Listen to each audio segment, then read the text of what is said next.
அனைவருக்கும் வணக்கம். மற்றவங்களுக்கு உதவி செய்கிறதுனால நமக்கு என்ன நடக்க போகுதுன்னு அப்படின்னு சில பேர் நினைப்பீங்க.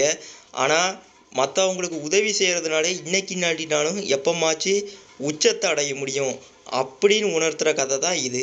வாங்க வீடியோக்குள்ளே போகலாம். இது வரைக்கும் நம்ம சேனலை சப்ஸ்கிரைப் பண்ணாதவங்க சப்ஸ்கிரைப் பண்ணுங்கள். கூடவே இருக்கிற ஆல் பட்டனையும் செலக்ட் பண்ணுங்கள். வாங்க வீடியோக்குள்ளே போகலாம். கிருஷ்ணாபுரங்கிற கிராமத்தில் சிவையான்னு ஒருத்தர் வாழ்ந்துட்டு வந்தார். அவர் அனாதை.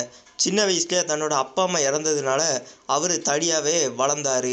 அவர் தினமும் கூலி வேலை பார்த்துக்கிட்டு இருந்தார். கூலி வேலை பார்த்தாலும் கூட முடிஞ்ச அளவு அவர் ஏழைகளுக்கு உதவி செய்வார். தான் பிடிக்காத கிராமத்திலேயே ரொம்ப செல்வந்தரான விஸ்வநாதங்கிறவர் சிவையா வீட்டு பக்கத்துலேயே இருந்தார். அவர் ஒரு நாள் சிவையா மேலே என் வீட்டில் இருந்து நகையை திருடிட்டான்னு அப்படி பழி போட்டார். ஊர்லேயே பெரிய செல்வந்தருங்கிறதுனால மக்கள் யாருமே பேச முடியல. அநியாயமாக திருட்டு பழி சுமத்தி அவரை கிராமத்தை விட்டே போக சொன்னார். சிவையாவும் வேறு வழி இல்லாமல் கிராமத்தை விட்டு போனார். அவர் கிராமத்தை விட்டு அடுத்த கிராமத்துக்கு போகும்போது ஒரு நதியை கடக்க வேண்டியது இருந்துச்சு. இவர் இப்படி கிராமத்தை விட்டு வெளியே போகும்போது பயங்கர மழை பெஞ்சிட்டுருச்சு. இப்போ அந்த நதியை கடக்கும்போது ஒரு பறவை ஒரு மரத்துக்கு கீழே அடிபட்டு இருந்ததை பார்த்தாரு. அந்த பறவைக்கு மூலிகை மருந்தெல்லாம் வச்சு குணப்படுத்தினார். அப்போ தாய் பறவை சைகைனால் அவருக்கு நன்றி சொல்கிற மாதிரி சைகை காமிச்சிட்டு பேருக்கு. அப்போ சிவையா யதார்த்தமாக ஒரு மரத்தை பார்க்கும்போது மரத்துக்கடியில் என்னமோ இருக்குதுன்னு பார்க்க போகிறாரு. அப்படி பார்த்தா அந்த மரத்துக்கடியில் ஏகப்பட்ட விலை உயர்ந்த பொருள் இருக்குது.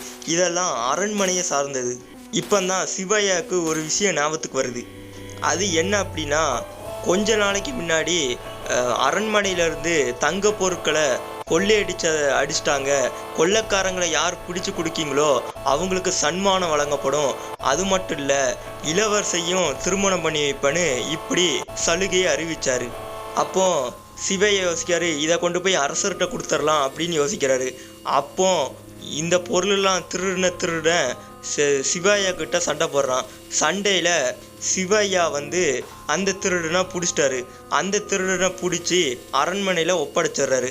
அரண்மனையில் ஒப்படைச்ச பிறகு அரசர் தக்க சன்மானமும் அளித்து என்னுடைய ராஜகுமாரிக்கு ஒன்றை மாதிரி ஒரு நேர்மையாக இருக்கிறவன் தான் வேணும், அவன் ஏழையாக இருந்தாலும் பரவாயில்ல அப்படின்னு சொல்லிட்டு இளவரசியை திருமணம் செஞ்சு வைக்க முடிவு பண்ணுறாரு.